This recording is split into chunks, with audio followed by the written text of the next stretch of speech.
அகிலத்தின் அன்பான சொந்தங்களுக்கு இனிய வணக்கம். மீனவர் காலையினூடாக இணைந்திருக்கின்றோம். ஈரான் அமெரிக்கா இடையிலான பேச்சுவார்த்தை நாளைய தினம் பாகிஸ்தானில் நடைபெறும் என்ற செய்திகள் வெளியான சூழ்நிலையில் தற்போது இந்த பேச்சுவார்த்தையில் திடீர் சிக்கல் ஏற்பட்டிருக்கின்றது.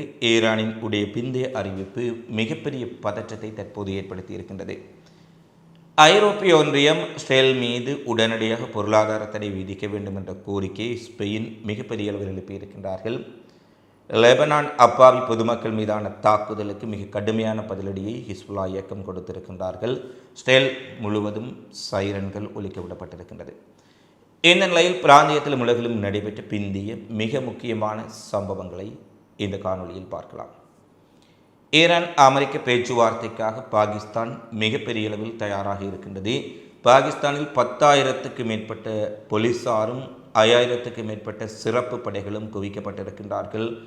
விமான கண்காணிப்பு, ட்ரோன்வெளி கண்காணிப்பு, பல பகுதிகள் ஈரான் அமெரிக்க பிரதிநிதிகள் சந்திக்கக்கூடிய இடங்களில் இருக்கக்கூடிய பல பகுதிகளில் அரசு அலுவலகங்களுக்கு விடுமுறை அளிக்கப்பட்டிருக்கின்றது. அதாவது பாதுகாப்பை சீர் செய்வதற்காக, மக்கள் நடமாட்டத்தை குறைப்பதற்கு ஏறக்குறைய அந்த பகுதிகளே ஒரு ஊரடங்கு உத்தரவு பிறப்பித்ததைப் போல மிகப்பெரிய அளவிலான பாதுகாப்பு ஏற்பாடுகளை பாகிஸ்தான் செய்திருக்கின்றார்கள். இந்த பேச்சுவார்த்தை நடைபெறக்கூடிய மண்டபத்தை சுற்றி 2,000 விசேட கமாண்டோக்களை நிறுத்தியிருப்பதாக பாகிஸ்தான் இராணுவ தலைமையகம் தெரிவித்திருக்கின்றது. பாகிஸ்தானில் இதுவரை இல்லாத அளவுக்கு பாதுகாப்பு பலப்படுத்தப்பட்டிருக்கின்றது. ஏனெனில் பங்கு பெற்றக்கூடிய 2 தரப்புக்குமே அங்கு மிகப்பெரிய அச்சுறுத்தல் காணப்படுகின்றது. ஒன்று அமெரிக்க தரப்புக்கும் மிகப்பெரிய அச்சுறுத்தல் இருக்கின்றது, ஈரானிய தரப்புக்கும் மிகப்பெரிய அச்சுறுத்தல் இருக்கின்றது. பாகிஸ்தானில் பல்வேறுபட்ட இயக்கங்கள், குழுக்கள் செயற்பட்டு வருகின்றார்கள். பாகிஸ்தான் ஈரான் எல்லை ஒரு பகுதியாக காணப்படுகின்றது. இந்த சிக்கல்கள் காரணமாக என்றுமில்லாத பாதுகாப்புடன் இஸ்லாமாபாத் முழுமையாக தயாராக இருப்பதாக பாகிஸ்தான் அறிவித்திருக்கின்றார்கள். பாகிஸ்தானில் நடைபெறக்கூடிய இந்த பேச்சுவார்த்தை என்ன முடிவை எட்டப்போகின்றது என்பதை பொறுத்து தான் ஈரான், அமெரிக்கா, மத்திய கிழக்கு கடந்து உலகம் அமைதியாக இருக்க போகின்றதா இல்லையா என்ற முடிவுகள் தெரிய வரும் என்பதுதான் இங்கு மிக முக்கியமானது. ஏனெனில் ஈரான் அமெரிக்க பிரச்சனை என்பதை கடந்து, ஈரான் இஸ்ரேல் பிரச்சனை என்பதை கடந்து, மத்திய கிழக்கு வளைகுடா நாடுகளின் பிரச்சனை என்பதை கடந்து உலக பிரச்சனையாக மாறியிருக்கின்றது. இதை பேசிக்கொண்டிருக்கக்கூடிய நானும் சரி, இதை பார்த்து கொண்டிருக்கக்கூடிய நீங்களும் சரி, இந்த பிரச்சனைகளால் ஏதோ ஒரு வகையில் பாதிக்கக்கூடிய அளவுக்கு கச்சா எண்ணெயினுடைய விலை உயர்வு, அத்தியாவசிய பொருட்களுடைய விலை உயர்வு, விமான கட்டணங்களினுடைய விலை உயர்வு, மின்சார கட்டணத்தின் விலை உயர்வு, பங்கு சந்தைகளின் வீழ்ச்சி என நாம் ஒவ்வொருவருமே இந்த போரின் காரணமாக ஏதோ ஒரு வழியில் பாதிக்கப்பட்டிருக்கின்றோம், பாதிக்கப்பட்டு கொண்டிருக்கின்றோம், பாதிக்கப்பட போகின்றோம். இதுதான் உண்மையான விடயம். ட்ரம்ப், நெதன்யாகு போன்ற ஒரு சிலரின் எதேச்சதிகாரமான முட்டாள்தனமான முடிவால் ஒட்டுமொத்த உலகமும் மிகப்பெரிய பேரழிவுக்குள் வந்திருக்கின்றது. இந்த அழிவிலிருந்து உலகம் மேலப்போகின்றதா என்பதை தீர்மானிக்கும் பேச்சுவார்த்தை ஆரம்பிப்பதற்கு முன்பே மிகப்பெரிய குழப்பமான நிலை இஸ்ரேலால் ஏற்பட்டிருக்கின்றது. லெபனான் மீது இஸ்ரேல் நடத்திய தாக்குதல் குறித்து ஏற்கனவே பேசியிருந்தோம். எப்படியாவது இந்த போர் நிறுத்தத்தை குழப்பிவிட வேண்டும் என்று சியோனிஸ்டுகள் இஸ்ரேலியர்களினுடைய கபட திட்டத்தால் லெபனான் 200க்கு மேற்பட்ட மக்களை பலி கொடுக்க வேண்டியிருந்தது. 1000க்கு மேற்பட்டவர்கள் காயமடைந்திருந்தார்கள்.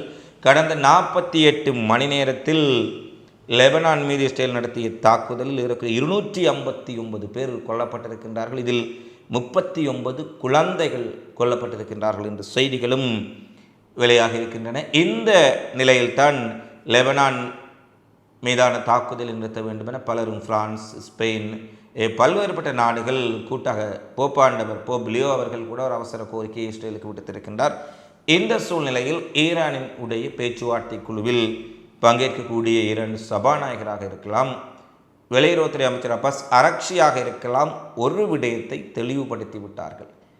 லெபனானும் இந்த பிரச்சனையில் சம்பந்தப்பட்டிருக்கின்றார்கள். லெபனானில் நடத்தப்படும் தாக்குதல்களும் நிறுத்தப்பட்டால் மட்டுமே நாங்கள் பேச்சுவார்த்தையில் கலந்து கொள்வோம் என ஈரான் உறுதியாக தெரிவித்திருக்கின்றார்கள். ஏற்கனவே அமெரிக்காவின் உடைய துணை அதிபர் ஜேடி வான்ஸ் ஏற்கனவே இந்த பேச்சுவார்த்தைக்காக பாகிஸ்தானுக்கு சென்றிருக்கின்றார். அவர் பாகிஸ்தான் செல்வதற்கு முன்பாக விமான நிலையத்தில் கூறுகின்றார், எப்படியாவது இந்த பேச்சுவார்த்தை நல்ல முறையில் அமையும் என எதிர்பார்க்கின்றோம். ஆனால் பேச்சுவார்த்தைகள் முடிவுகள் சரியான முறையில் எட்டப்படாவிட்டால் நாங்கள் மீண்டும் ஈரான் மீது தாக்குதல் நடத்துவதற்கும் தயாராகவே இருக்கின்றோம் என்று தன்னுடைய வழக்கமான பாணியில் தன்னுடைய முதலாளிக்கு விசுவாசம், அதாவது ட்ரம்புக்கு விசுவாசமாக தன்னுடைய கருத்துக்களை குறிப்பிட்டிருக்கின்றார். பேச்சுவார்த்தைக்கு செல்வதற்கு முன்பே பேச்சுவார்த்தை நல்லபடியாக நடைபெற்று முடிய வேண்டும், ஈரானுடன் நாங்கள் நல்லெண்ணத்தை வெளிப்படுத்துகின்றோம் என்பதை விடுத்து ட்ரம்பினுடைய போக்கிலே தன்னுடைய இஸ்மானின் வழியில் வான்ஸும் பேச்சுவார்த்தை சரியாக வராவிட்டால் நாங்கள் மீண்டும் அப்படி செய்வோம் இப்படி செய்வோம் என்று வழக்கமான பல்லவியை பாடியிருக்கின்றார். ஆனால் ஜேடி வான்ஸ் அவ்வாறு தெரிவித்துவிட்டு பாகிஸ்தானை சென்றடைந்து விட்டார். Hey guys, good morning. Thanks for coming. Look, we're looking forward to the negotiation. I think it's going to be positive. We'll of course see. As the President of the United States said, if the Iranians are willing to negotiate in good faith, we're certainly willing to extend the open hand. If they're going to try to play us, then they're going to find that the negotiating team is not that receptive. So we're going to try to have a positive negotiation. The President has gave us some pretty clear guidelines, and we're going to see. So I hope you guys have a safe flight. We'll certainly take some questions later on, but for now, let's get on the plane and hit the road. Thank you all. அமெரிக்க விட்காஃபாக இருக்கலாம், குஸ்னராக இருக்கலாம், அனைவரும் சென்று விட்டார்கள். ஆனால் ஈரானின் உடைய பேச்சுவார்த்தை குழு உறுப்பினர்கள் யாரும் இன்னமும் இஸ்லாமாபாத்தை சென்றடையவில்லை என்பதுதான் தற்போது மிகப்பெரிய சிக்கலாக மாறியிருக்கின்றது. நாங்கள் இந்த காணொலியை பதிவேற்றும் இந்த நேரத்தில், நான் பேசிக்கொண்டிருக்கும் நேரத்தில் ஈரான் பிரதிநிதிகள் யாரும் பாகிஸ்தானை சென்றடையவில்லை என்பது உறுதிப்படுத்தப்பட்டிருக்கின்றது. ஒருவேளை நீங்கள் இந்த காணொலியை பார்க்கின்ற நேரத்தில், ஒருவேளை இந்த காணொலி உங்கள் கண்ணில் படக்கூடிய வெளியிடப்பட்டிருக்கும் நேரத்தில் ஒருவேளை அவர்கள் சென்றிருப்பார்களா என்பதையும் நாங்கள் நினைவில் கொள்ள வேண்டும். அவ்வாறு சென்றிருந்தால் ஆரோக்கியமான விடயம். ஆனால் லெபனான் மீதான தாக்குதலை இஸ்ரேல் நிறுத்தாது விட்டால், அல்லது இஸ்ரேலை அமெரிக்கா இந்த போர் நிறுத்தத்தை குழப்பும் வகையில் செய்யப்படும் இஸ்ரேலை அடக்கி வைக்காவிட்டால் நாங்கள் பேச்சுவார்த்தையில் கலந்து கொள்ள மாட்டோம் என்பதை ஈரானினுடைய அப்பாஸ் அரக்ஷி தெளிவுபடுத்தி இருக்கின்றார். அதேபோல் லெபனான் மீது நடத்தப்படும் தாக்குதல்களும் ஈரான் மீது நடத்தப்படும் தாக்குதலை போன்றவை லெபனான் மக்களை ஒருபோதும் நாங்கள் நட்டாற்றில் விட்டுவிட மாட்டோம் என்று ஈரான் ஜனாதிபதி பெஷாஷ்கியானும் தெரிவித்துள்ளார். ஏனெனில் ஈரானின் மீது அமெரிக்கா இஸ்ரேல் தொடுத்த வலிந்த போரின் போது ஈரானுக்கு ஆதரவாக இஸ்ரேலை தாக்கியவர்கள் லெபனான்கள். எனவே இந்த ஹிஸ்புல்லாக்கள் லெபனானியர்கள் ஈரானுக்கு ஆதரவாக தாங்கள் தாக்கி இருக்கின்ற பொழுது ஆபத்தில் உதவிய நண்பனை எப்படியும் விட்டுவிட முடியாது. இதில் ஈரான் மிக தெளிவாக இருக்கின்றார்கள். லெபனான் தாக்குதல்கள் நிறுத்தப்பட்டால் மட்டுமே பேச்சுவார்த்தை என்பதை திட்ட தெளிவாக தற்போது சபாநாயகர் ஹலிஃபாப் ஆக இருக்கலாம், அப்பாஸ் அரக்ஷியாக இருக்கலாம் தெரிவித்து விட்டார்கள். எனவே அமெரிக்க துணைத்தூதர் ஜேடி வான்ஸ் உட்பட குழுவினர் பாகிஸ்தான் சென்று ஈரான் தூதுக்குழுவுக்காக காத்திருக்கின்றார்கள் என்பதுதான் தற்போது நாங்கள் பேசக்கூடிய இந்த கணத்தில் உள்ள நிலவரமாக இருக்கின்றது. அடுத்து வரும் மணி நேரங்களில் இந்த காலநிலைமை மாற்றம் பெறுமா என்பதை உன்னிப்பாக அவதானித்து கொண்டிருக்கின்றது இந்த உலகம். அடுத்து ஹிஸ்புல்லா மிகப்பெரிய அளவிலான தாக்குதலை இன்றைய தினம் இஸ்ரேலுக்கு எதிராக நடத்தி இருக்கின்றார்கள். ஏனெனில் போர் நிறுத்தம் அமல்படுத்தப்பட்ட பின்னர் ஹிஸ்புல்லா இஸ்ரேல் மீது எந்த ஒரு ராக்கெட்டையோ ட்ரோன்களையோ ஏவவில்லை. போர் நிறுத்தத்தை மதிப்பு கொடுத்து கடைபிடித்தார்கள். ஆனால் இஸ்ரேல் திட்டமிட்டு நடத்திய தாக்குதல் ஹிஸ்புல்லா போராளிகளை மட்டுமல்ல, அதிகளவான லெபனான் மக்களை படுகொலை செய்ய வழிவகுத்தது. இந்த சூழ்நிலையில் இஸ்ரேலினுடைய மின் கட்டுமானங்கள், மின் உற்பத்தி நிலையங்களை இலக்கு வைத்து மிகப்பெரிய தாக்குதலை ஹிஸ்புல்லா நடத்தி இருக்கின்றார்கள். அதேபோல் ஹிஸ்புல்லாவினுடைய தாக்குதல் காரணமாக வடக்கு இஸ்ரேல் நகரங்கள் முழுவதும் மிகப்பெரிய அளவில் சைரன்கள் ஒலிக்க விடப்பட்டிருக்கின்றது. சைரன்கள் ஒலிக்க விடப்பட்டு அவசரமாக பங்கர்களுக்குள் இஸ்ரேலியர்கள் பதுங்கிக் கொண்டார்கள். கிரியத், சொம்னோ, கலிலி பகுதிகளில் பல ராக்கெட்டுகள் விழுந்து வெடித்திருப்பதான செய்திகளும் வருகின்றன. 2 இஸ்ரேல் இராணுவத்தினர் கொல்லப்பட்டிருப்பதாகவும் 4 ரிசர்வ் படைகள் காயப்படுத்தப்பட்டிருக்கின்றார்கள் என்ற செய்தி வெளியாக இருக்கின்றது. ஹிஸ்புல்லாவினுடைய மிகப்பெரிய அலை தாக்குதல் காரணமாக இஸ்ரேல் மீண்டும் திணறி போயிருக்கின்றார்கள்.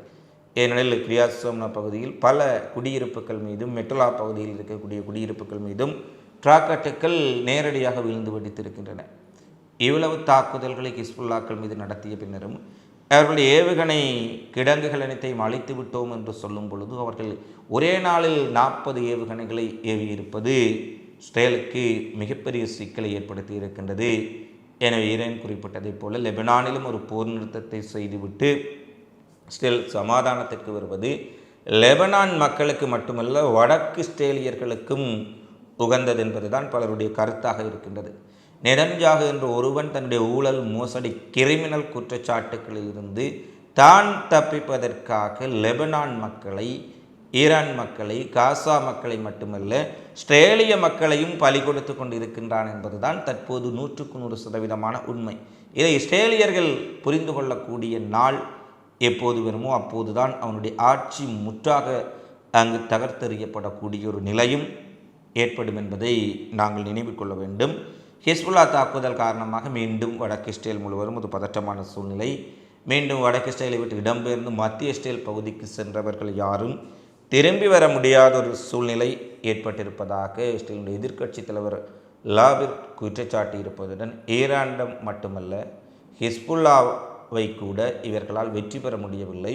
ஹிஸ்புல்லாவின் தாக்குதல் அச்சுறுத்தலில் இருந்து கூட இன்னும் இஸ்ரேலியர்கள் விடுபடவில்லை என்று நெதன்யாகு மீதான குற்றச்சாட்டுக்களை எதிர்க்கட்சிகளும் தற்போது முன்வைத்திருப்பதை பார்க்கக்கூடியதாக இருக்கின்றது.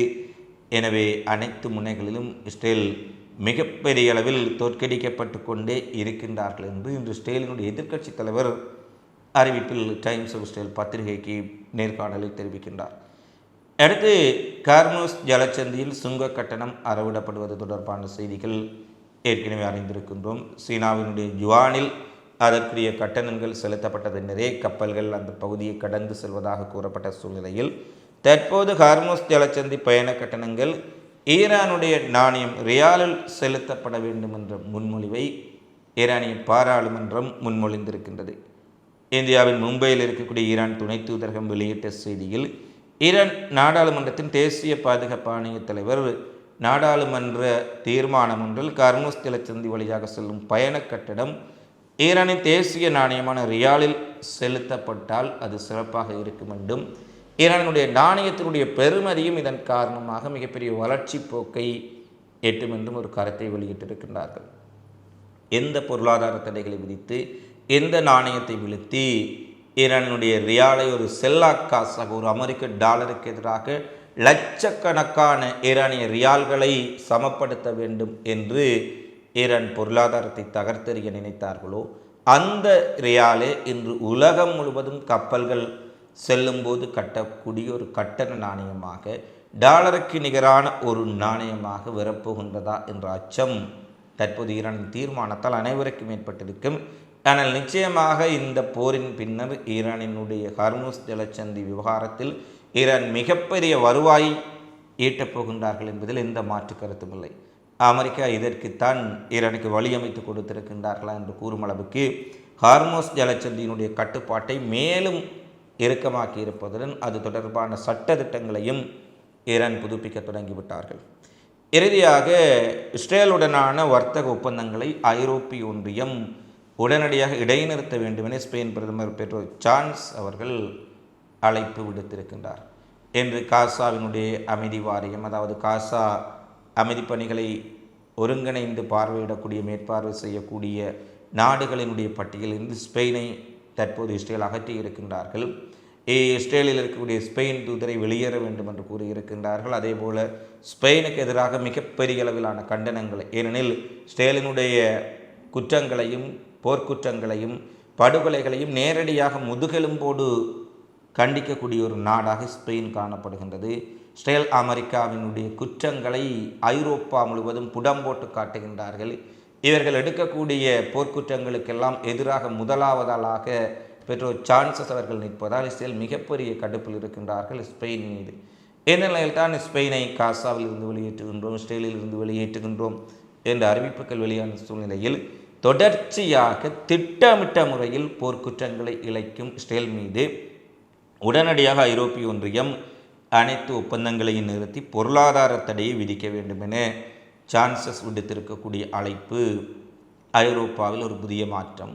இஸ்ரேலுக்கு எதிராக, இஸ்ரேலின் இனப்படுகொலைக்கு எதிராக முதுகெலும்புடன் நாடுகள் நிற்கப் போகின்றார்களா என்ற பல கேள்விகளையும் எழுப்பியிருக்கின்றது.